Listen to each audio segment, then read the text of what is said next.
Ormoc Mayor Richard Gomez is back to work at the City Hall.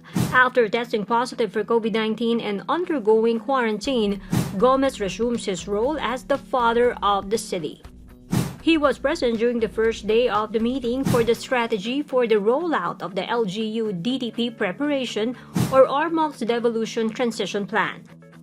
Gomez also presided over a special COVID-19 Delta Task Force meeting to come up with agreements in preparation for the issuance of a new executive order. The Ormoc mayor also stepped out of his office to conduct an ocular inspection of the proposed concreting of the road in Barangay Sumanga.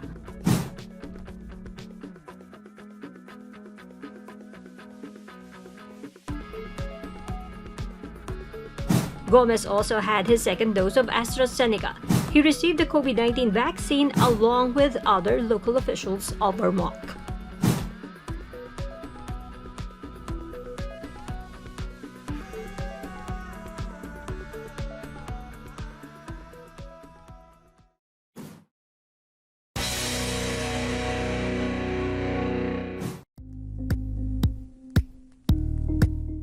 Thank you for watching Politico TV. Please like and subscribe to our channel for more videos.